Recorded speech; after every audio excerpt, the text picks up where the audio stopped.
Bismillahirrahmanirrahim. Assalamualaikum warahmatullahi wabarakatuh.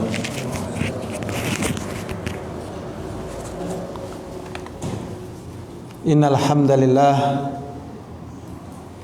nahmaduhu wa nasta'inuhu wa nastaghfiruh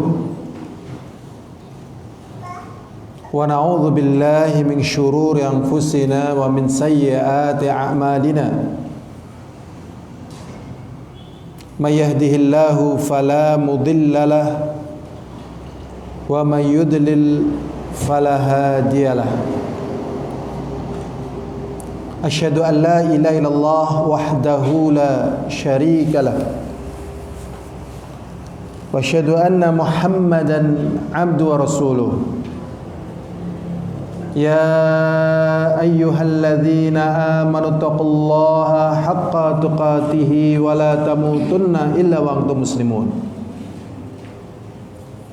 Ya ayyuhan nasu taqu rabbakumul ladzi khalaqakum min nafsin wahidah wa khalaqa minha zawjaha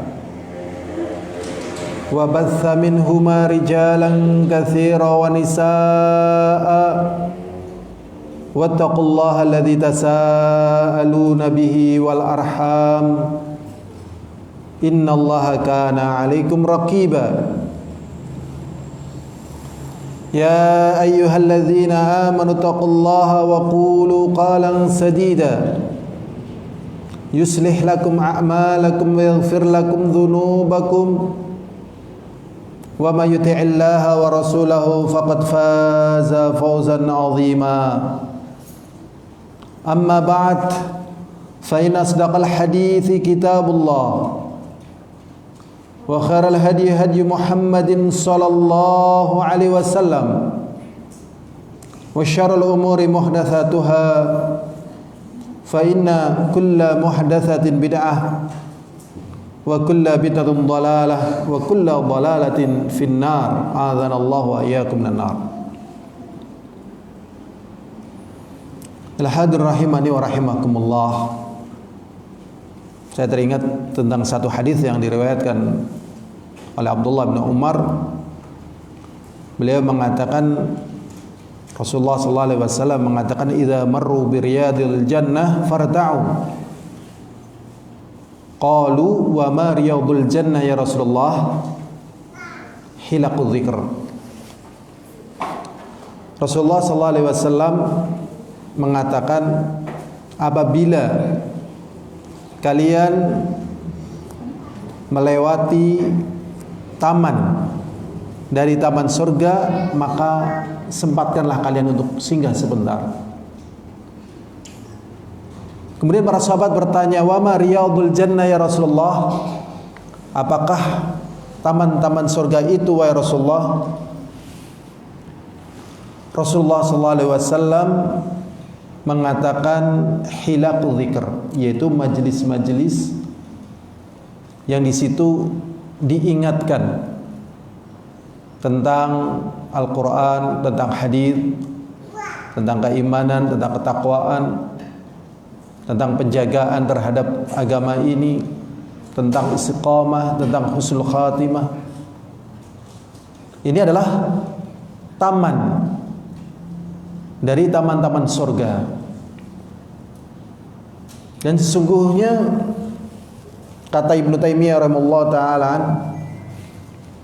orang yang berbahagia itu adalah orang yang berbahagia di dunia. Jadi orang yang berbahagia di akhirat adalah orang yang berbahagia di dunia. Karena sesungguhnya kebahagiaan manusia di dunia tatkala dia mendapatkan kejelasan kepada siapa dia mengadu, kepada siapa dia memohon, siapa yang mengabulkan permohonannya, siapa yang menolong dirinya. Dalam keyakinan semacam itu,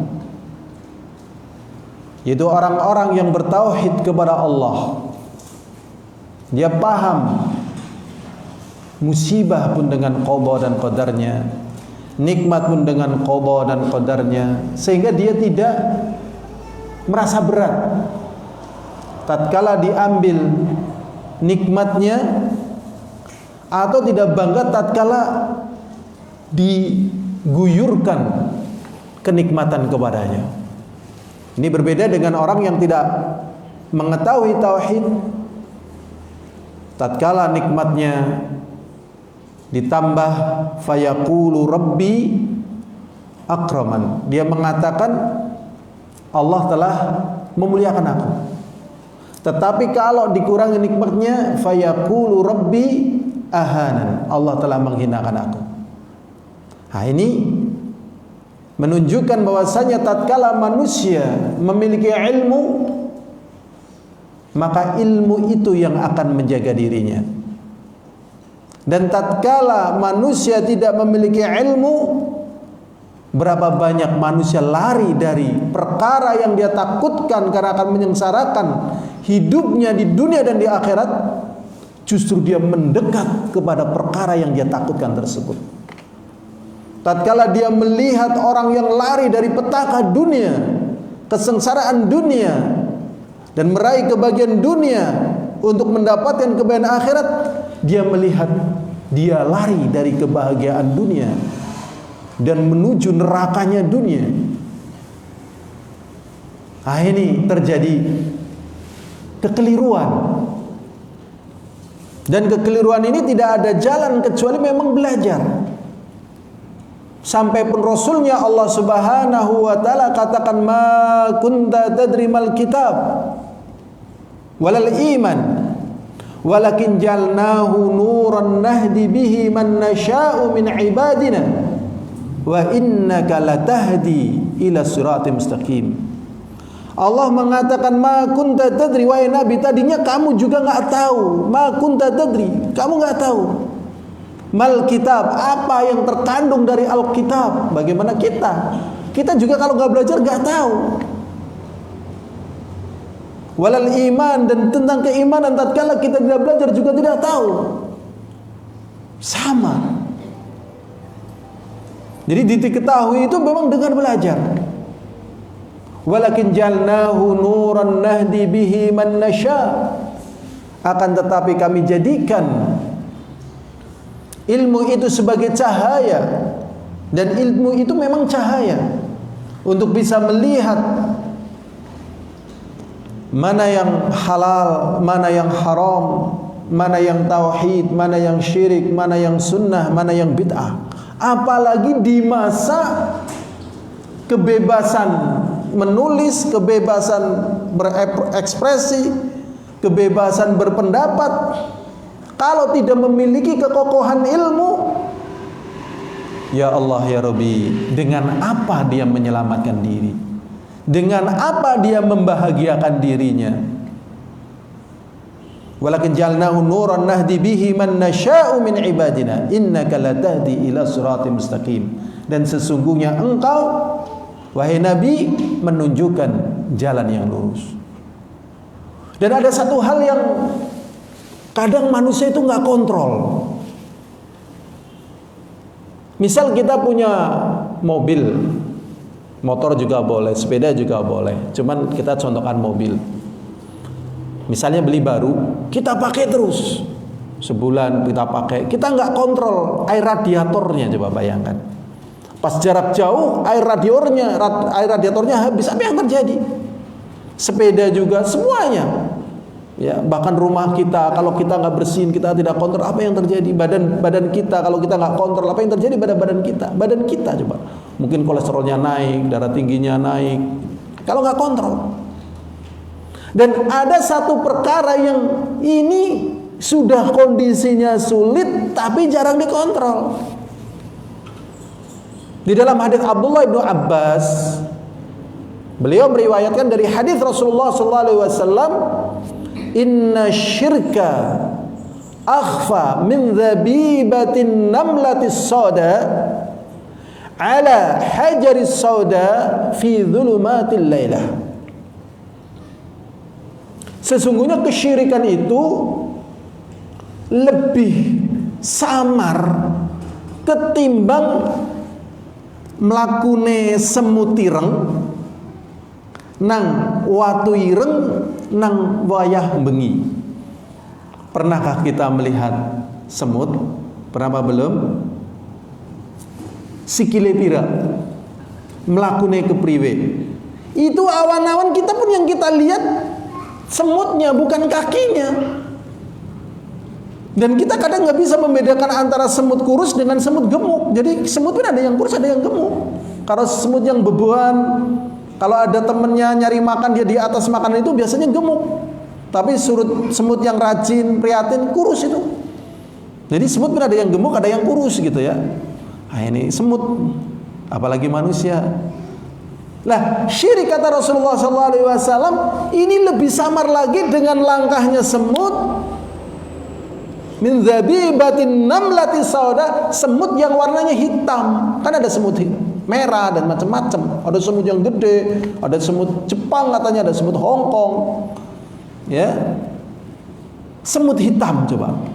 Langkahnya semut hitam di kegelapan malam di batu yang hitam. Sehingga Syekh Albani ya, sebenarnya di dalam hadis Rasulullah juga masih ada lanjutannya. Sehingga Syekh Albani mengatakan betapa manusia itu sering melakukan perbuatan syirik tapi nggak nyadar.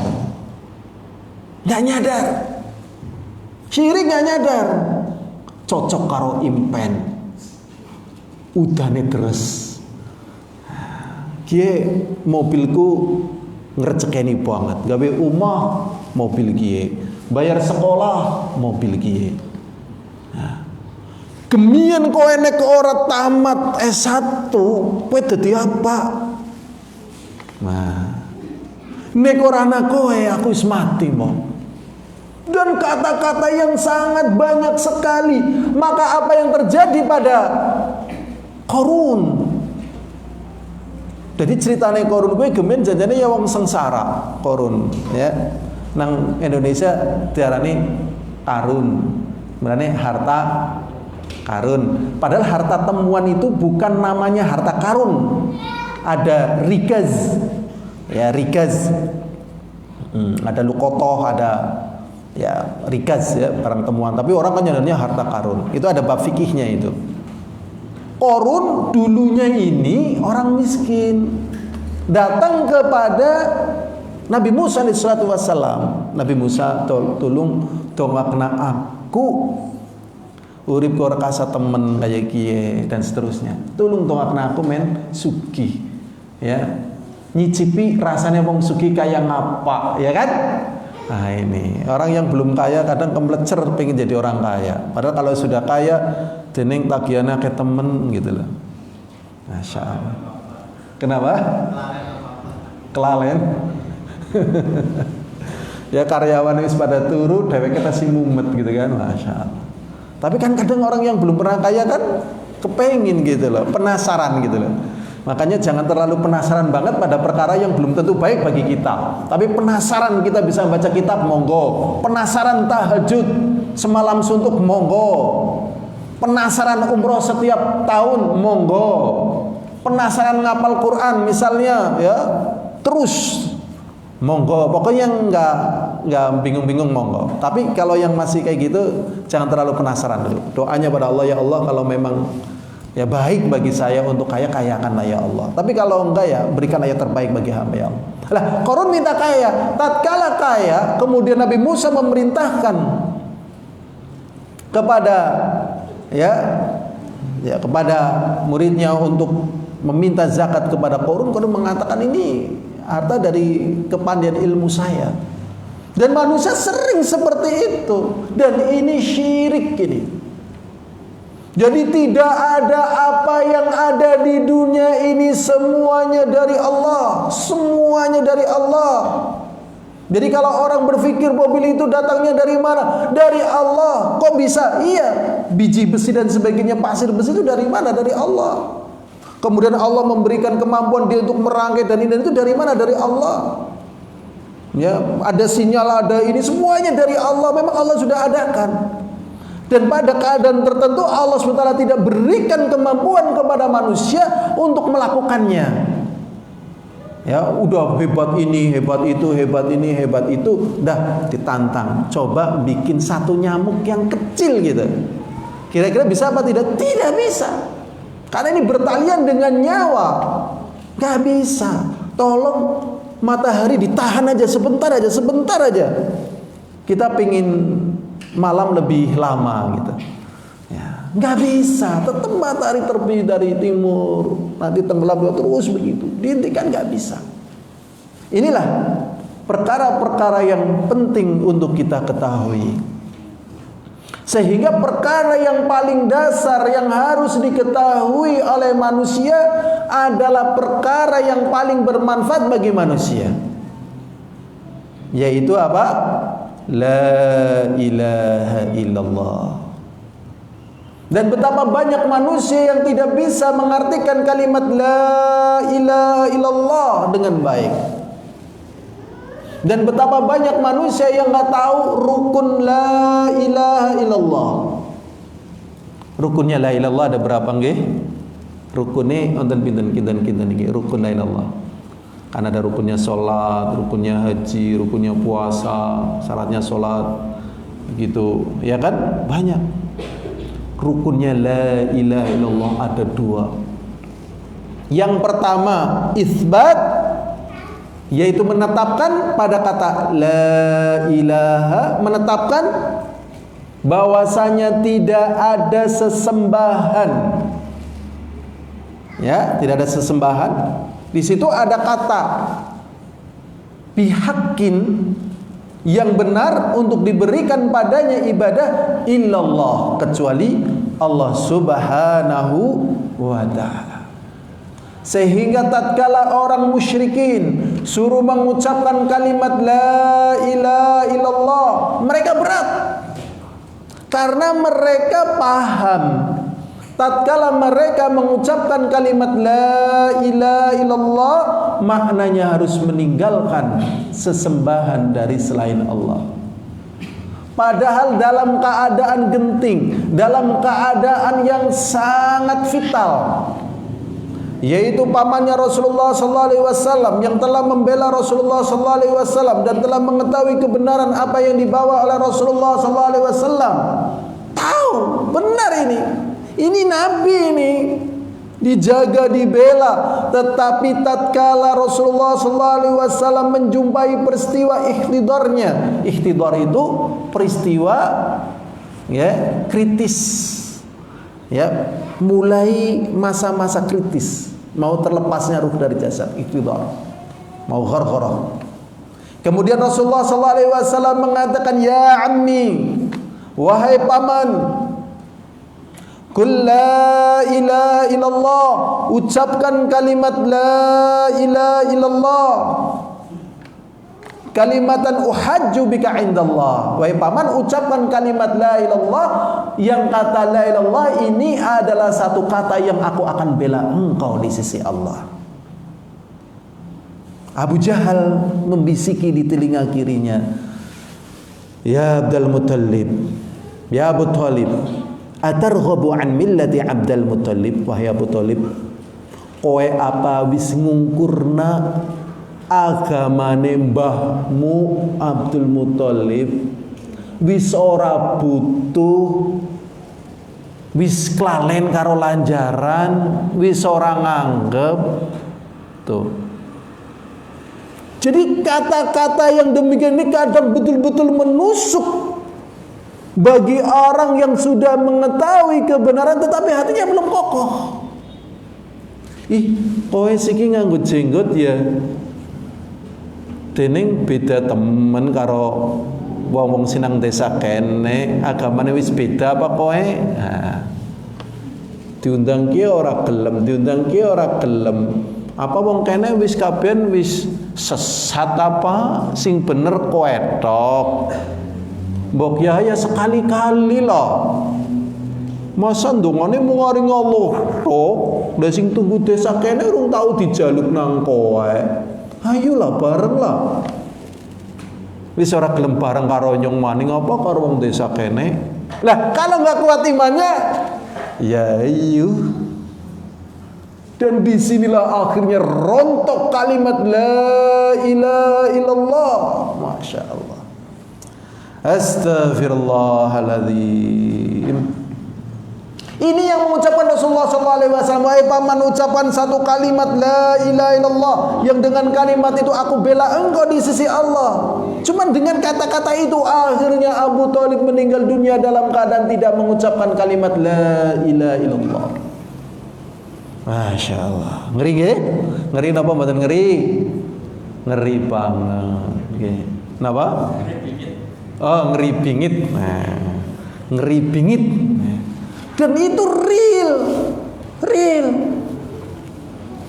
Saya punya teman waktu itu, ya waktu di pesantren waktu itu di Asalam Solo, saya pernah di Asalam Solo. Dia nunjukin foto. Dia dari mana ya, Papua atau dari Papua Nugini atau dari daerah timur sanalah. Dia menunjukkan foto. Nah, ini saya tanya, ini siapa ini? Katanya teman dia gitu. Lah ini agamanya apa gitu? Nasoro. Lah terus kamu kayak gini ngapain? Ya kalau dia misalnya ngajak saya jadi Nasoro dan menikahi dia, saya mau. Astagfirullahaladzim. Berarti ini la ilaha illallahnya gagal. Padahal di mana? Pesantren. Nah. Ada lagi yang mengatakan langsung ke saya. Ini katanya ada orang yang mau minjemin uang 100 juta, cuman syaratnya harus jadi Nasoro. Ya kalau saya dapat pinjaman itu ya saya siap jadi Nasoro. Ngeri apa mboten ngeri?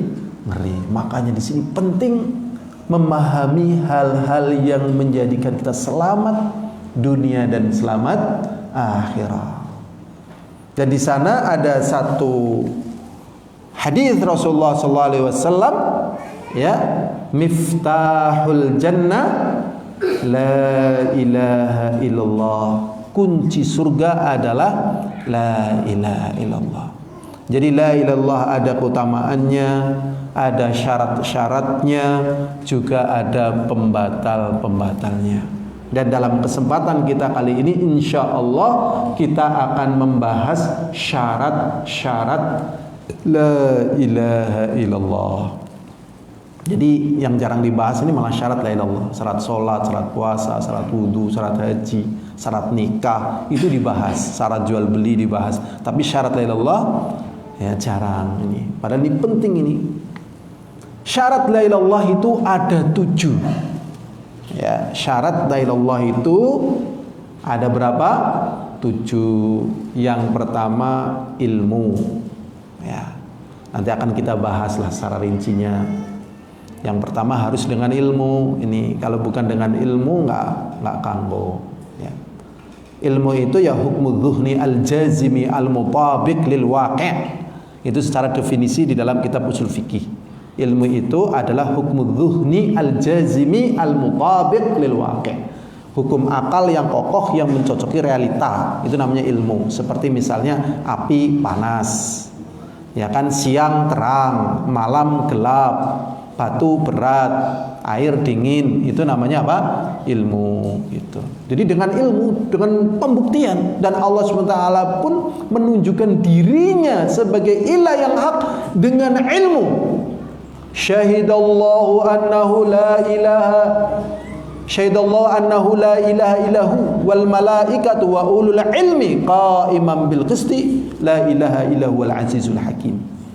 Jadi Allah tahu kalau dirinya adalah ilah yang hak dan tidak ada ilah yang lainnya yang berhak untuk diberikan padanya ibadah, untuk berhak padanya diberikan minta rezeki, berhak untuk dimintakan padanya lunas utang.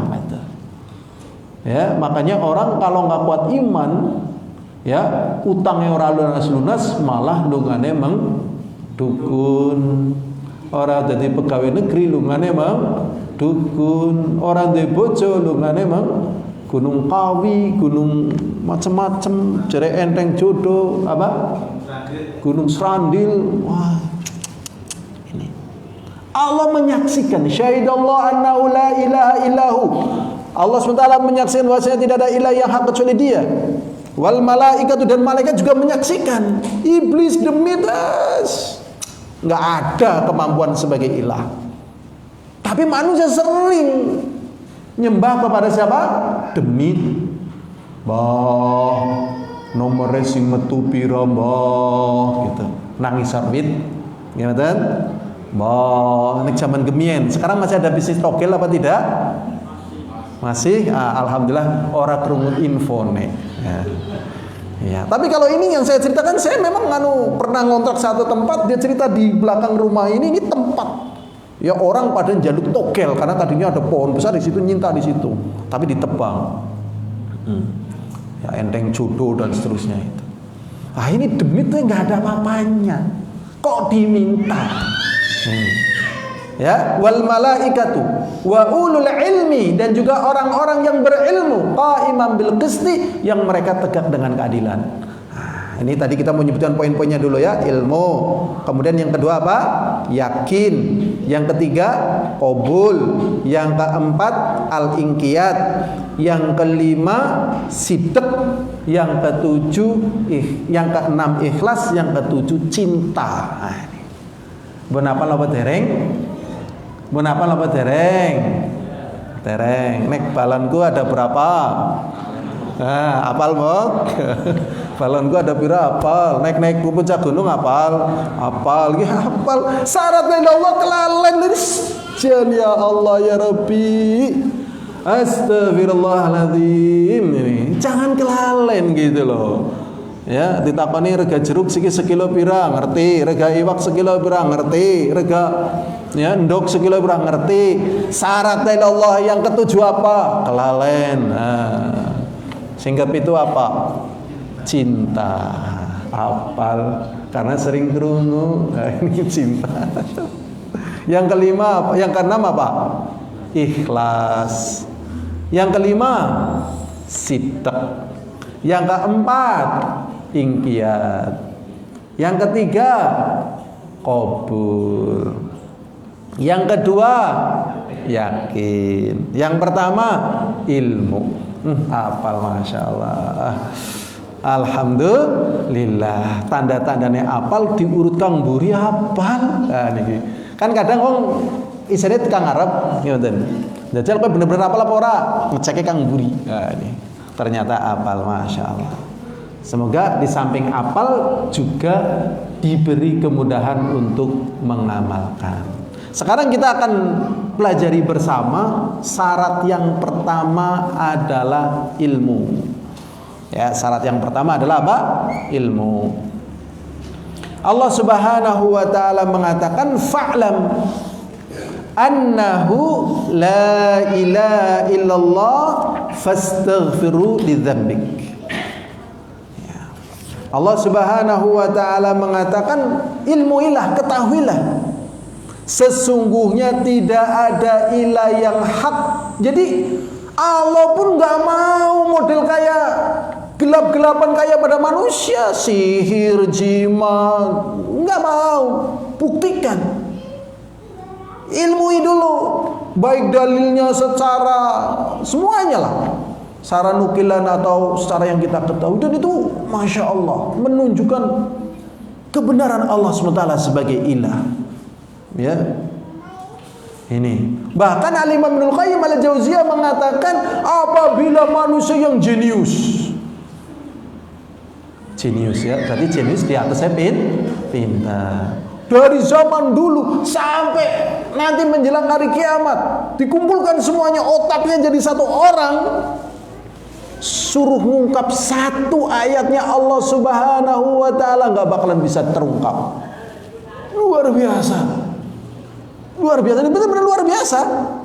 Jadi manusia melakukan penelitian, yang dilakukan oleh manusia dari penelitian itu dengan sesuatu yang telah ada, nggak nuklir, nggak neutron, dan semuanya pemulihan tanaman ataupun teknologi ataupun apapun, semuanya sudah ada. Bahkan Al-Imam Ibnul Qayyim Al-Jauziyah mengatakan kalau kita teliti pada tubuh kita sendiri, kita akan menunjukkan takjub luar biasa.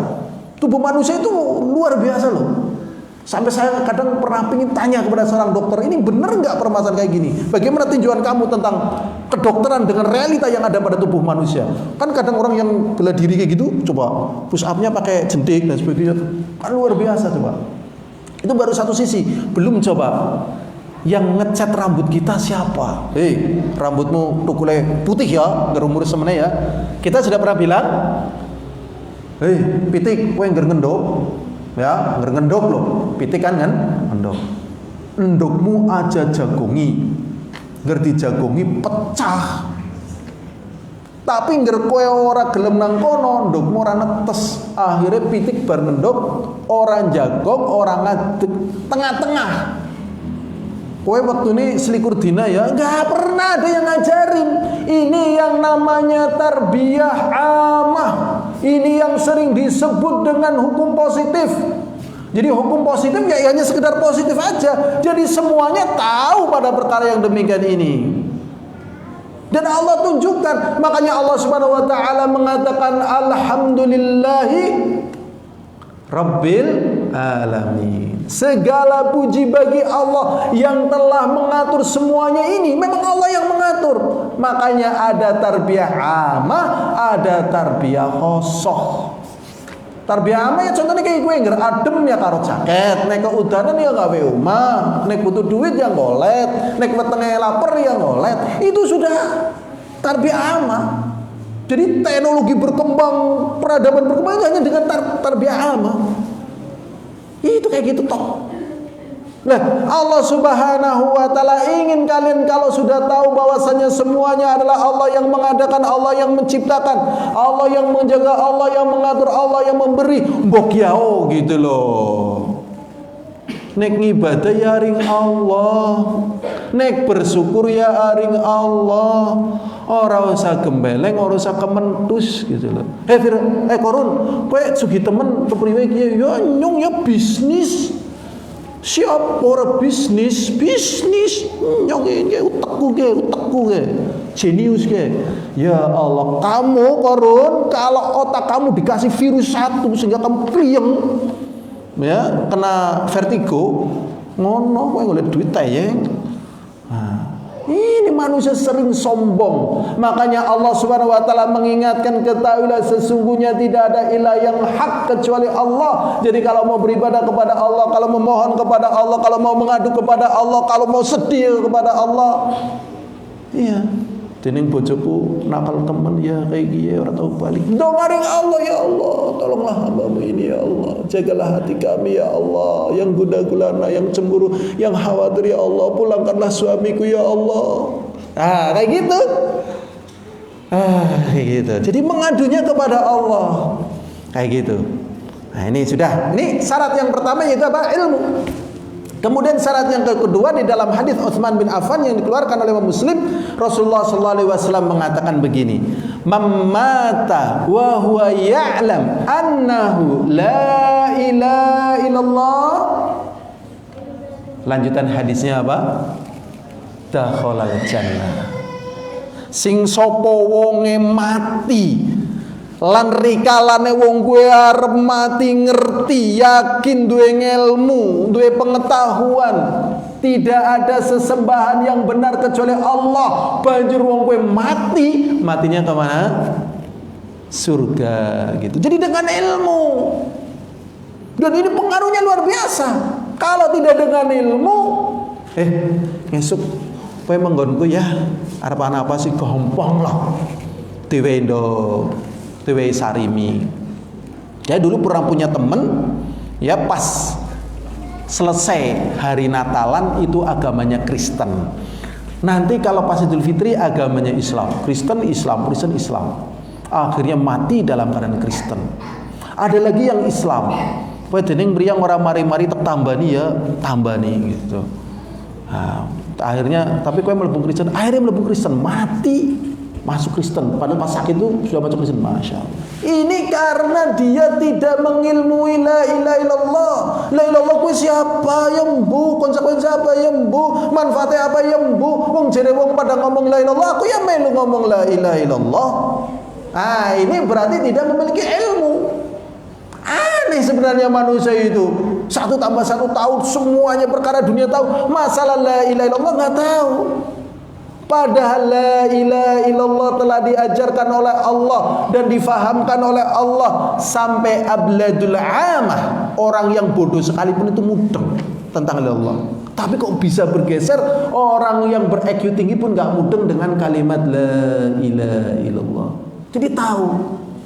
Pernah dengar kisahnya Bilal bin Abi Rabah? Kisahnya gimana?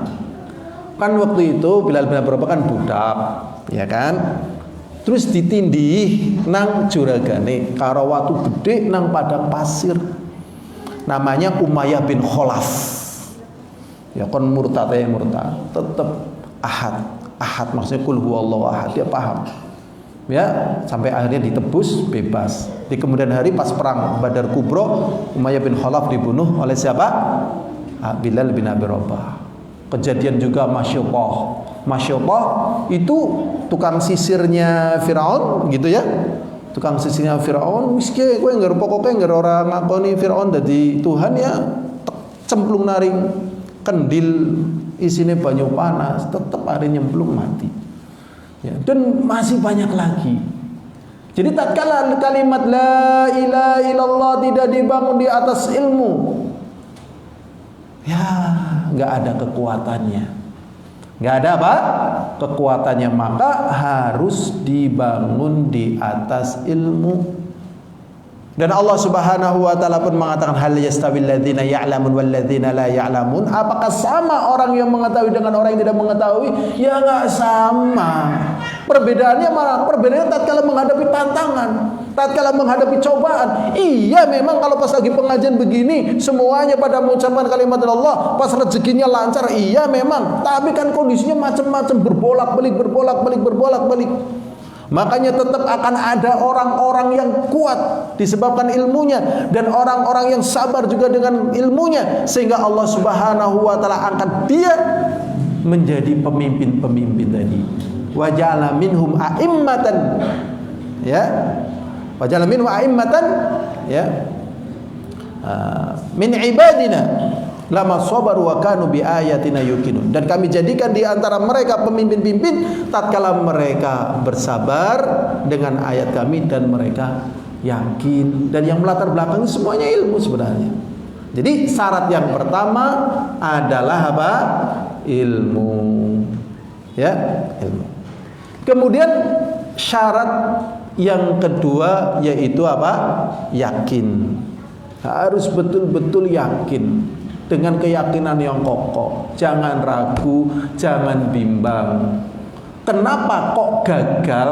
Biasanya karena ragu. Tuh, makanya jangan ragu sudah. Kenapa kok pakai jimat? Karena apa? Ragu. Kenapa kok merdukun? Karena ragu. Kenapa kok korupsi? Ragu. Ya maras mbok ora sugih nek ora korupsi gitu loh. Ya, ragu. Jadi ragu ini berbahaya ini. Harus yakin. Ya, rezeki kita itu sudah diatur oleh Allah. Dan kita tidak akan dimatikan oleh Allah kecuali kalau setelah rezeki kita dipenuhkan gitu. Jadi menempuh cara-cara yang haram itu buat apa gitu. Tapi syaitan sering membisiki kesempatan, ayo kesempatan, peluang, ya, peluang gitu. Ini. Makanya harus yakin. Selagi perkara itu haram, udahlah, percaya aja Allah lebih punya yang banyak dan halal, harus yakin. Makanya di sini tatkala Rasulullah SAW ditanya bagaimana sesungguhnya keimanan itu, dijawab oleh Allah di dalam surat Al-Hujurat ayat 15. Allah mengatakan innamal mu'minuna alladzina amanu billahi wa rasulihi thumma lam yartabu wajahadu bi amwalim wa anfusihim fi sabilillah faulaika humus shadiqun. Allah Subhanahu wa taala mengatakan yang namanya orang beriman itu innamal mu'minuna alladzina amanu billah adalah orang-orang yang beriman kepada Allah. Jadi yang orang yang beriman kepada Allah wa rasulihi dan rasulnya, tetapi apa? Tsumma lam yartabu, kemudian tidak ragu. Kalau ragu ya imannya rusak. Kalau kita imannya sudah betul-betul atau masih ragu ya? Kalau kita loh. Nah, ini kalau kita imannya sudah betul-betul atau masih ragu nih Muhammad, kira-kira Muhammad? Ya semoga betul-betul ya. Jangan sampai ragu. Tapi kalau kita diuji kayak para sahabat, kayaknya ya Allah, kita jangan diuji lah kayak sahabat lah ya. Iman kita lemah. Walaupun kita ragu tapi iman kita lemah. Ya, kalau nggak percaya nih, ya. Wahai saudara-saudaraku, ya, ini ada kewajiban buat kalian untuk menolong agama Allah. Seadanya uang kalian berapa? Adanya 100.000 ya 100.000. Kalau nggak ada ya seadanya 10.000 10.000. Sebagai bekal perjalanan kalian berjalan dari Surabaya ke Jakarta. Jalan kaki. Jangan harapkan kalian di jalan menemukan bakul cendol, es dawet ireng, ya, terus tetangga-tetangga yang banyak jangan kalian harapkan. Jangan kalian harapkan nemu rest area yang bagus. Udah jalan kaki. Kira-kira kita suruh jalan kaki dengan uang segitu, dengan keberanian kita segitu, kira-kira gimana? Wah, sing kongkon kentir lah. Iya enggak? Ih, Masya Allah. Dulu pas Rasulullah SAW memerintahkan para sahabat melakukan perjalanan dari Madinah ke Tabuk, kurang lebih Madinah Tabuk itu ya Jakarta Surabaya, jalan kaki. Jalan kaki. Apa nama bakul dawet lah nyeleneh gimana bakul dawet. Wong sekarang aja, ini orang yang sudah pernah haji atau umrah itu, ya Allah, perjalanan Mekah Madinah kayak gitu-gitu. Indonesia ini surga. Menurut orang-orang itu surga sudah. Wite oke, tandurane oke, banyune oke. Apa sih kurang nang Indonesia? Mulai nang Indonesia aja takut miskin. Ya, orang panganan budinana, orang budin muntulana, geplek ana sakit orang panganan ares gedang ya dadi ngene apa mboten. Pokoke nang Indonesia kuwi asal gelem. Tapi di Indonesia setahu saya tidak diturunkan nabi dan rasul. Tapi kan ya ada yang mengatakan di Indonesia mungkin ada nabi tapi kan bukan rasul. Wallah alam lah ini masalah ini. Tapi yang jelas sebatas yang kita ketahui kan tidak ada. Sebatas yang kita ketahui. Adapun yang mengatakan mungkin ada ya berupa penelitian dan dalil-dalil umum. Ini dari ya Madinah ke Tabuk. Tabuk itu wilayah terdekat dengan wilayah terdekat dengan Italia. Jadi masuk wilayah Syam. Jadi ceritanya kan gini, Heraklius itu dengar di Madinah itu ada dakwahnya Nabi Muhammad SAW. Ya, ada dakwahnya Nabi Muhammad SAW. Jadi dia ingin menangkal dakwahnya Nabi Muhammad biar gak nyebar. Dan Rasulullah juga tahu daripada Heraklius masuk ke wilayahnya, lebih baik Rasulullah SAW ngirim pasukan ke Tabuk. Nah ini, Masya Allah, 6 bulan perjalanan PP waktu itu. Dan kisahnya panjang. Tapi yang jelas ini membutuhkan keyakinan yang kuat, belum lagi hal-hal yang lainnya. Makanya kita mohon kepada Allah diuji yang ringan. Dan secara umum ujian kita secara umum dibandingkan mereka itu ya masih ringan sekali. Jadi kalau misal bukan nyinggung. Kadang kan biasanya istri kan sering ngedumel ya, nanti duitnya kurang gitu ya.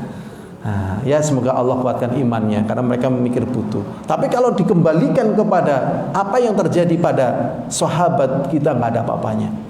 Ya, ini membutuhkan keyakinan, tidak ragu. Tsumma lam yartabu, kemudian dia tidak ragu, wajahadu bi amwalim, dan berjihad dengan harta mereka, wa anfusihim, dan juga dengan diri mereka, fi sabilillah, jalan Allah. Ulaika humus shadiqun, mereka itu adalah orang-orang yang jujur. Dan juga apa yang dikatakan oleh Rasulullah SAW di dalam hadis Abu Hurairah, Rasulullah SAW mengatakan, man laqita min wara'i hadzal ha'id yashhadu an la ilaha illallah mustaiqinan bi qalbu fabashshirhu bil jannah. Rasulullah SAW mengatakan, siapa saja yang kau jumpai dari belakang tembok ini dan dia menyaksikan bahwasanya tidak ada ilah yang hak kecuali Allah, dalam keadaan hatinya yakin, fabashshirhu bil jannah, maka beritakanlah kepadanya dengan berita gembira. Maka beritakanlah kepadanya dengan berita gembira. Ini syarat yang kedua, yaitu apa? Yakin. Jadi kalau tidak yakin, yang menjadi hasil dari amalan yang memenuhi syarat tersebut tidak akan diraih. Jadi syaratnya masuk surga ya mengucapkan la ilaha illallah dengan yakin. Tapi kalau mengucapkan la ilaha illallah tidak dengan yakin, ya nggak dapat surga.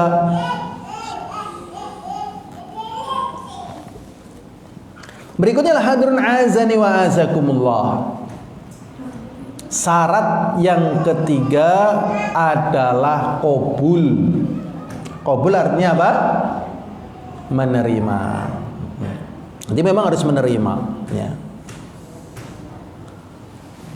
Allah Subhanahu wa taala mengkisahkan tentang orang yang tidak mau qabul terhadap kalimat la ilaha illallah.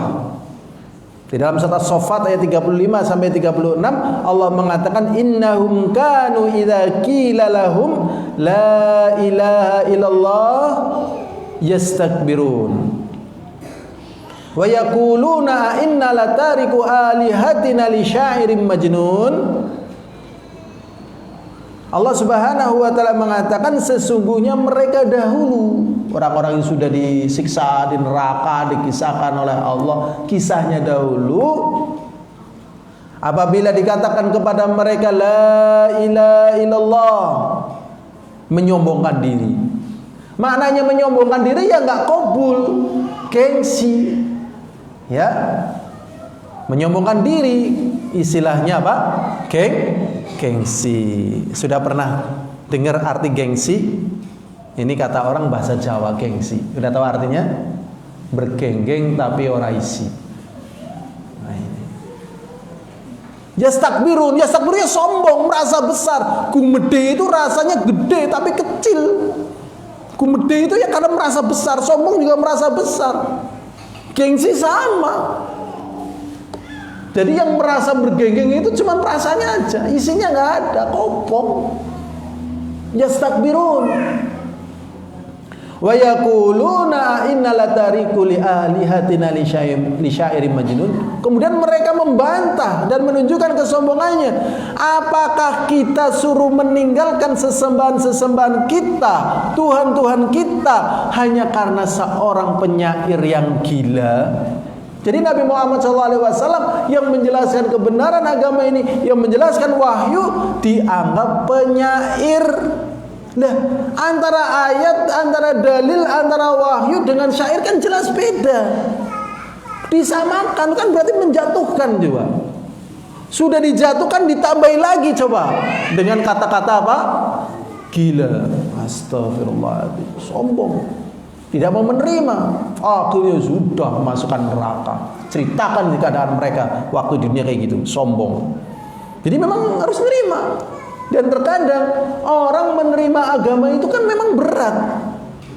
Ada orang kaya raya, tiba-tiba ada dai, misalnya santri miskin, ngajak untuk mentauhidkan Allah. Kan orang lah, kowe si sopo le, kowe duwene opo? Pisane opo, pangkatmu opo, kowe usahane opo, ya kan? Dia sombong, tapi dia nggak bisa membedakan. Ini yang dibawa oleh anak kecil ini adalah kebenaran agama. Mungkin orangnya seperti itu, tapi kebenaran agamanya ini adalah kebenaran yang kita harus tunduk. Sama, orang ini menganggap Rasulullah jelek, tapi dia nggak paham yang dibawa oleh Rasulullah adalah kebenaran. Yastakbirun, sombong. Maka tatkala kita mendengar kalimat Allah dan apa yang akan menjadi konsekuensi la ilaha illallah, kita harus yang ketiga apa bau? Qabul, menerima. Dan di sana ada hadis yang panjang tapi di sini potongannya, yaitu dari hadis Abu Musa Al-Asy'ari radhiyallahu taala anhu yang dikeluarkan oleh Bukhari dan Muslim. Rasulullah sallallahu alaihi wasallam mengatakan fadzalika mathalu man faquha fi dinillahi wa nafa'u ma ba'athani Allah bihi minal huda wal ilm wa 'alima wa 'alama wa mathalu man lam yarfa' bidzalika ra'san wa lam yaqbal hudallah alladzi ursiltu bihi. Jadi Rasulullah sallallahu alaihi wasallam di hadis yang dipotong di sini ya menjelaskan tentang apa yang dibawa Rasulullah itu seperti air hujan. Lah, manusia itu diibaratkan tanah. Nah, hujan itu tatkala turun ke tanah, tanahnya ada 3. Yang pertama thayyibah, itu mampu menampung air, mampu menumbuhkan tanaman, dan mampu menumbuhkan rerumputan. Ya, jadi mampu menampung air, airnya tertampung, tidak langsung habis, ya, tapi juga bisa menumbuhkan tanaman dan rerumputan. Ini yang pertama. Ini orang fakih ini, fuqaha dan juga hafidh. Terus yang kedua, ya, ajadib. Ajadib ini adalah tipe tanah tatkala tertimpa air mampu menampung air. Mampu menampung air. Sehingga kalau ada orang butuh minum di situ ada, mengairi bisa tapi tidak menumbuhkan tanaman karena tanah di situ gersang. Mungkin kayak danau-danau dan sebagainya, ya. Ada airnya tapi tanahnya gersang, nggak menumbuhkan. Ini kata Ibnu Qayyim al-Jauziyah diibaratkan seperti para hufal, para penghafal.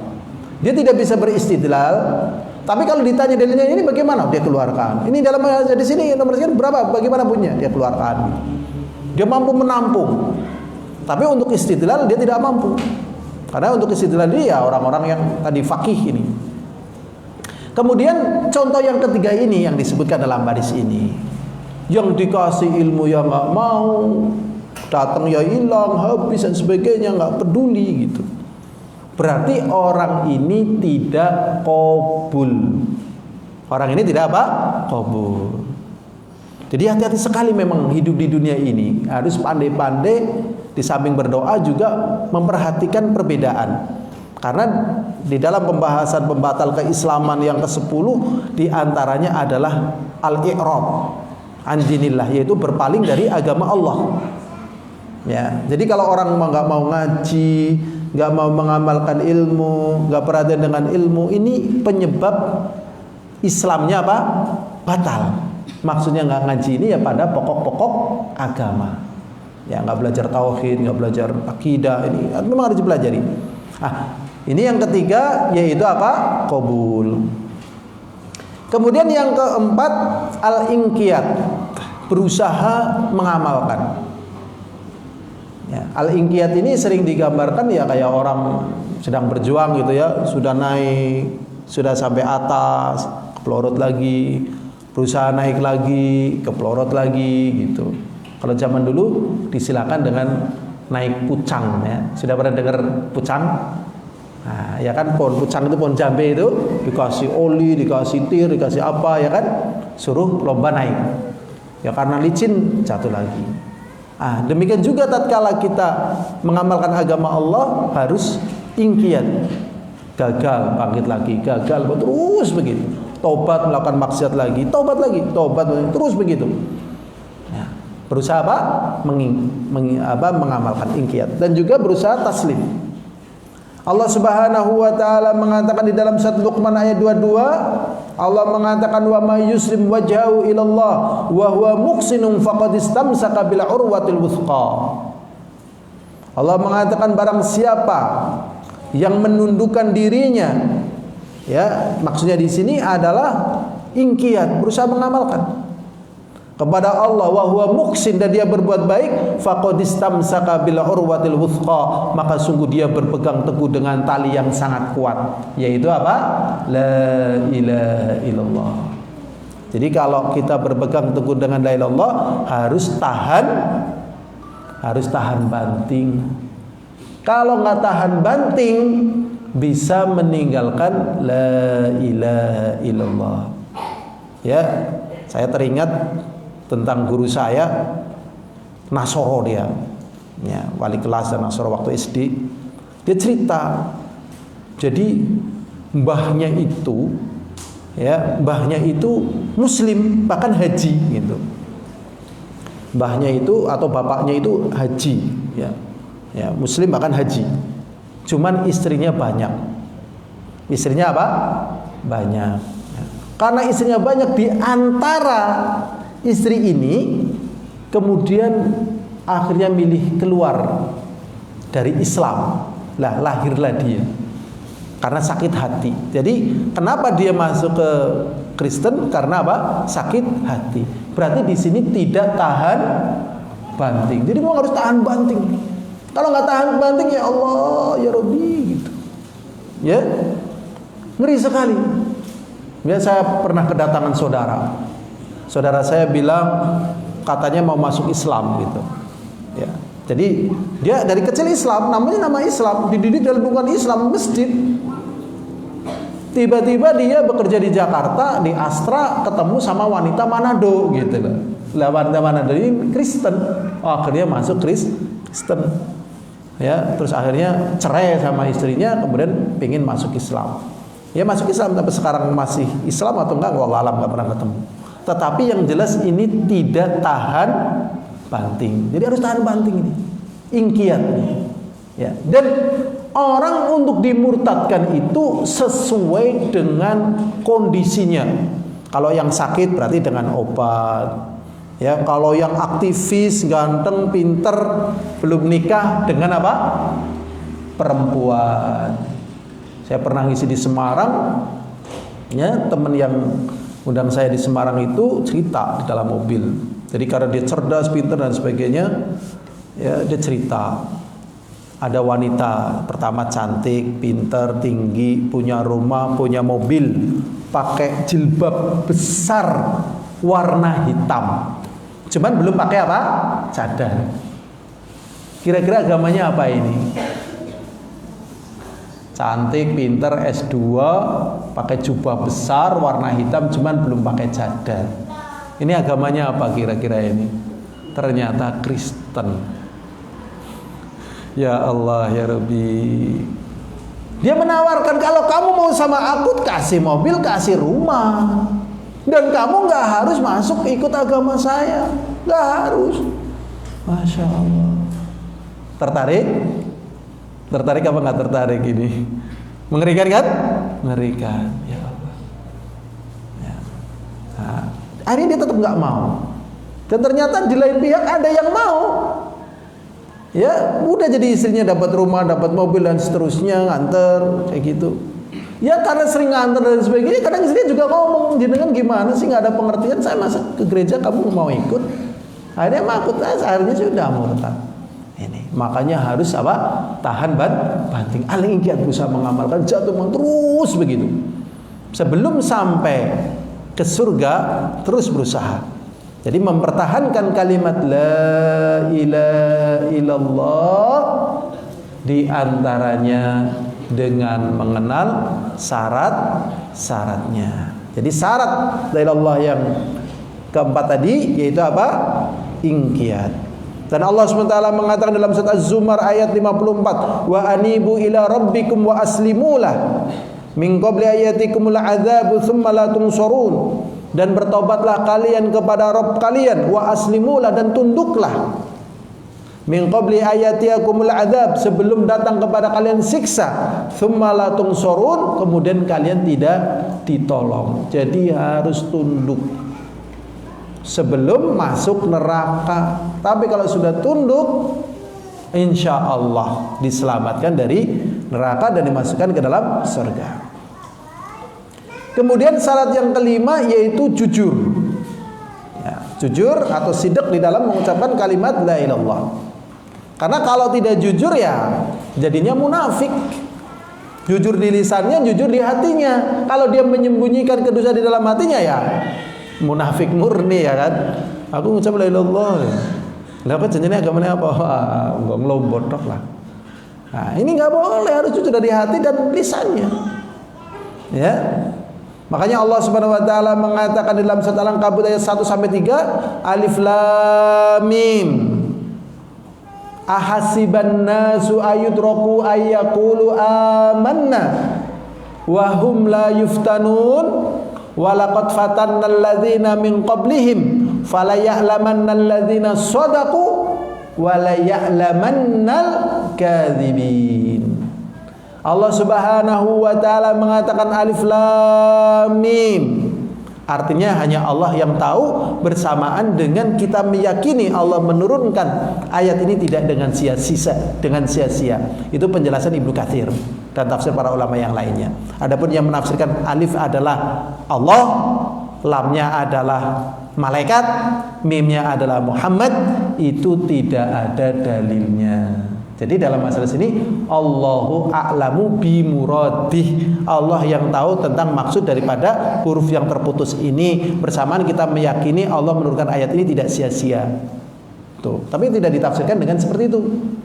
Kemudian Allah Subhanahu wa taala mengatakan ahasiban nasu ayutruku ayaqul amanna. Apakah manusia itu menyangka dia dibiarkan begitu saja? Jadi manusia pasti diuji, pasti. Jadi kalau manusia itu dapat ujian, ini yang sudah diberitakan oleh Allah. Jadi jangan sampai mengatakan mengapa semua ini terjadi. Jangan. Ya, sering kan? Kok bisa jadi kayak gini ya? Iya anu kepriwe ya? Jangan, kamu nyadar nggak sih? Kamu kan makhluk. Allah ngasih ujian, Allah juga ngasih pertolongan, Allah juga ngasih rezeki sesuai dengan kehendak Allah. Beriman. Tapi kadang kan sulit menerima kenyataan, ya. Sulit apa gampang? Sulit. Berat loh. Ya, sekeluarga mati kabeh kecuali dheweke, coba. Berat apa enteng? Berat. Ada itu orang di daerah Buntu ke barat, ya waktu itu kan mobilnya lewat. Ya, di atas rel tiba-tiba sepur lewat. Satu mobil mati semua kecuali dia hidup. Akhirnya dia nggak kuat juga. Akhirnya meninggal dunia. Berat itu. Saya juga pernah punya teman, seluruh keluarganya meninggal karena tsunami. Dia hidup waktu itu bareng sama saya waktu di Yaman. Berat ini. Udahlah, beriman kepada Allah. Ini ujian sudah. Sabar ya. Dan terkadang ini memang kita juga berharap ya, para suami ini rajin ngerewangi istrinya gitu loh. Istrinya kan biasanya kesel gitu. Kalau kesel emosinya tinggi. Kalau emosinya tinggi ngomong ngaring anak itu walah sekenyo-kenyo ya. Itu karena capek gitu. Capek direwangi lah, dipijetin dan sebagainya. Malah kadang sudah capek, sudah tambah tua, pikirannya banyak, malah mengatakan kok tak seindah dulu. Ya Allah, Pak jenengan ngutek atau mikir ki janjane Pak? Ya, beda wis. Kok tak seindah dulu, ya Allah. Memang kayak gini rumah tangga ya, kayak gini-gini. Astagfirullahaladzim, direwangi gitu. Karena kalau sudah marah itu ngomongnya udah macam-macam itu. Ya kesel sih ya, kesel dan sebagainya. Sabar. Nah, Allah Subhanahu wa taala mengatakan ahasiban nasu ayatruku ayaqulu amanna. Apakah manusia menyangka dia dibiarkan begitu saja mengucapkan amin beriman, kemudian belum diuji? Mesti dapat ujian. Walaqad fatanal ladzina min qablihim. Sungguh Allah telah menguji orang-orang sebelum kita dengan ujian yang luar biasa. Ada yang digergaji kepalanya dari gergaji besi. Ada yang dikubur di liang, dinyalakan api dalam keadaan hidup-hidup. Ada yang dimasukkan ke dalam air yang mendidih. Ada yang ditombak kemaluannya, macam-macam gitu. Ada yang digergaji itu dari besi. Ada yang disisir dari sisir besi, hidup itu sisir besi. Ini model siksaan zaman dulu. Kalau zaman sekarang lebih canggih lagi. Ya, ada yang katanya namanya water pass katanya. Jadi orang yang suruh tiduran kayak gini ini, air diguyur gitu ya. Nanti kalau udah pegak, matikan jret. Ayo kamu mau ngaku apa enggak? Enggak. Lagi kayak ditilem ya. Wah, dan siksaan-siksaan lagi. Masya Allah, ngeri ya. Kita mohon jangan diuji kayak gitulah. Tapi ujian tetap ada. Walaqad fatanal ladzina min qablihim, dan juga Allah telah menguji orang-orang sebelum kalian. Fala ya'lamannal ladzina shadaqu, maka Allah akan mengetahui siapakah di antara kalian yang jujur, wala ya'lamannal kadzibin, dan siapa di antara kalian yang pura-pura dusta itu. Ini syarat yang ke tadi apa? 5, yaitu jujur. Adapun syarat yang ke-6 masih ingat? Ikhlas. Ikhlas lahir batin. Wis salah saburuh wis lahir batin iya. Ikhlas syaratnya apa? Murni. Tapi sering orang ikhlas artinya apa? Ridho. Wis ikhlas saburuh wis. Nah, artinya wis ridho rela gitu. Ya kabeh-kabeh kudu ikhlas saring Allah, ngibadah ring Allah, ya kan?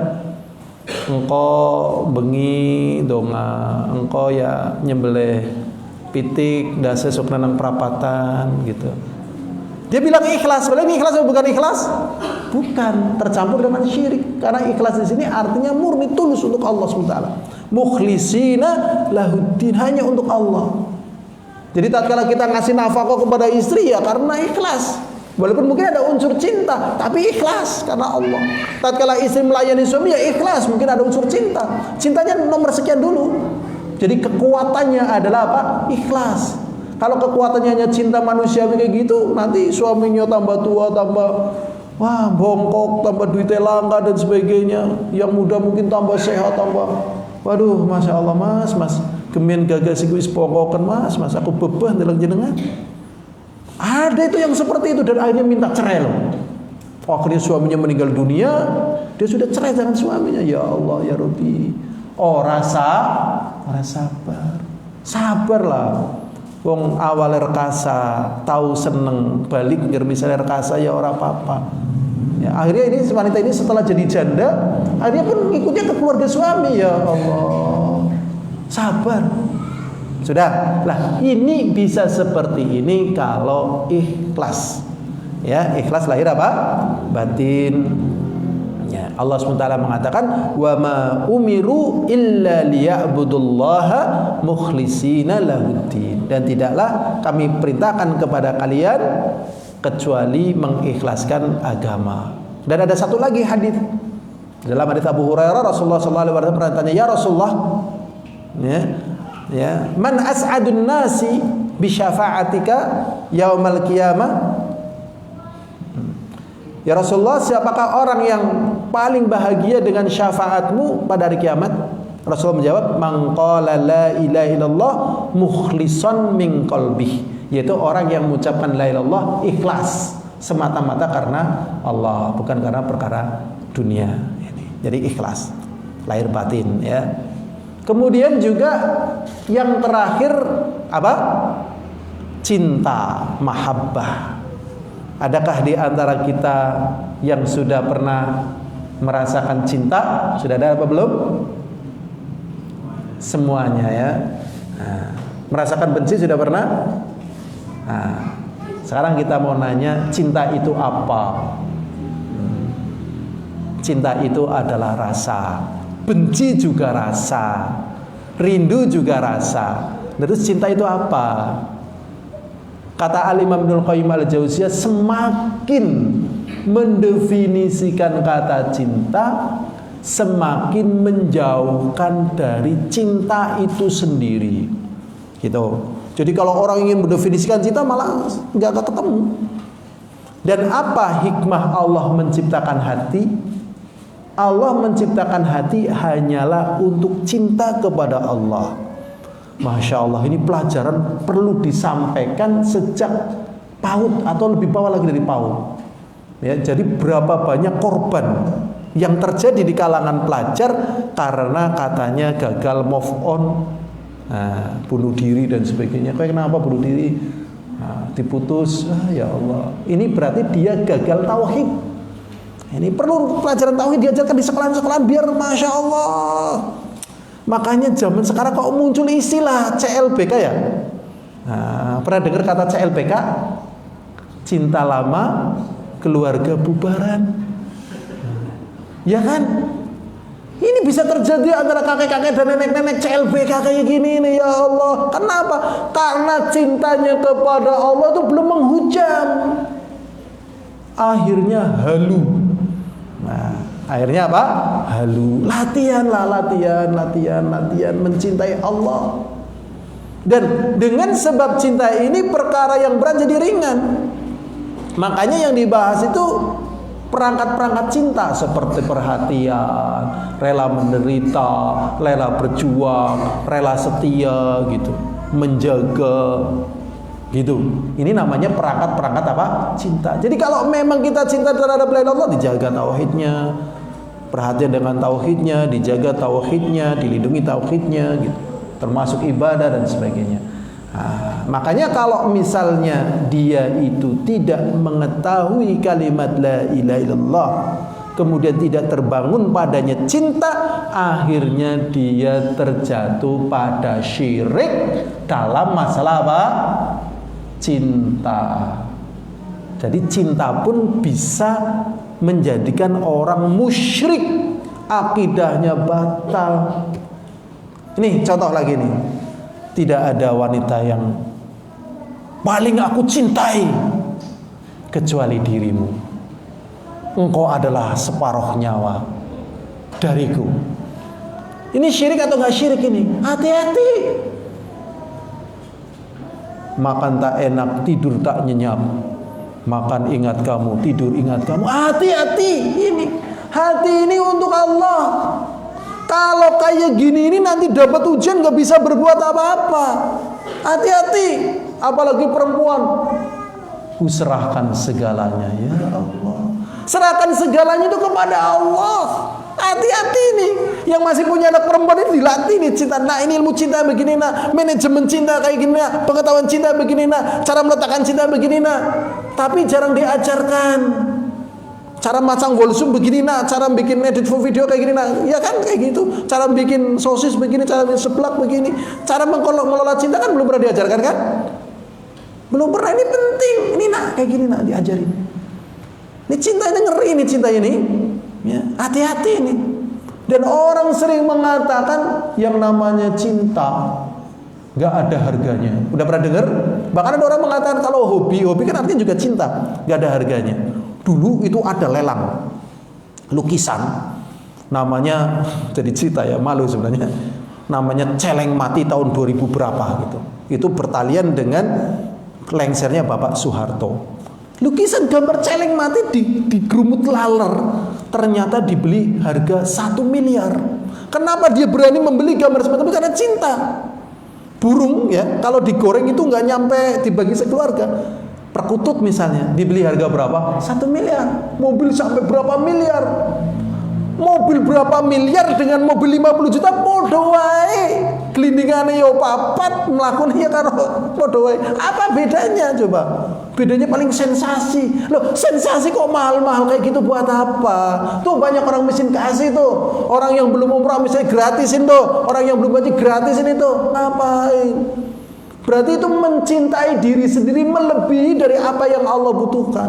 Apa ini? Hati-hati ini. Nah, jadi cinta ini ya itu tadi harus diatur. Ya, manajemen apa? Cinta.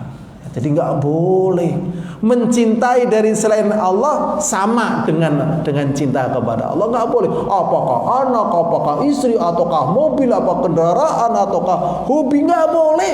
Harus di bawahnya. Dan cinta kepada semuanya itu pun harus dibangun kepada cinta kepada Allah. Lah manfaatnya apa? Manfaatnya banyak.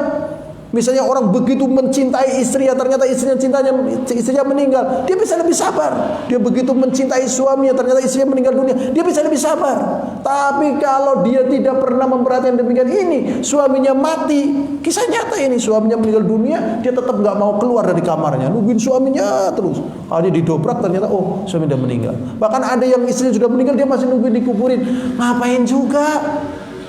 Daripada nungguin di kuburan, mending ke masjid baca Quran. Apa ini? Masya Allah. Jadi cinta kelihatannya sepele, ternyata ini roh ya. Jadi rohnya manusia itu ya adalah apa? Cinta. Teneng yang suka-suka gelem subuhan ya karena cinta kepada Allah. Teneng kesel-kesel gelem aja ya karena cinta kepada Allah. Teneng orang duit gelem sedekah ya karena cinta kepada Allah. Begitu cinta. Tapi kalau nggak cinta ya walaupun badannya kuat banget, ada adzan ya nggak bisa menyingkap selimutnya yang ringan, ya, nggak subuhan dan seterusnya. Bahkan sering banyak ini nggak mandi janabat, ya kan? Kok nggak mandi janabat? Adem, nggak boleh. Nah ini berarti apa? Cinta. Di sini ya Allah Subhanahu Wa Taala mengatakan wa minan nasi may yattakhidhu min dunillahi andadan yuhibbunahum kahubbillah walladzina amanu asyaddu hubban lillah. Dan di antara manusia ada yang menjadikan dari selain Allah sebagai tandingan, yang syirik. Di dalam masalah apa? Di dalam masalah cinta. Yuhibbunahum, mereka mencintai dan tersebut kahubbillah, seperti cinta dia kepada Allah. Walladzina amanu asyaddu hubban lillah. Dan orang-orang yang beriman, cinta mereka lebih kuat, lebih keras kepada Allah dibandingkan cintanya musyrikin kepada Allah. Karena cintanya musyrikin kepada Allah tidak dikatakan kuat, karena cintanya sudah terbagi dengan tandingannya. Jadi dia mencintai Allah tapi juga mencintai tandingannya gitu. Ini saja yang bisa kita pelajari, semoga ada manfaatnya. Sebelum kita tutup, kalau ada pertanyaan, kalau enggak ya kita tutup. Enggak ada? Enggak ada ya. Semoga Allah mengokohkan kita di atas tauhidnya, di atas kalimat la ilaha illallah, dan semoga keluarga kita, tetangga kita, masyarakat kita juga cinta pada kalimat apa? La ilaha illallah. Dan semoga ini menjadikan sebab kita, keluarga kita, masyarakat kita dikumpulkan bersama di surganya Allah. Wallahu a'lam bishawab. Walhamdulillahil alamin. Assalamualaikum warahmatullahi wabarakatuh.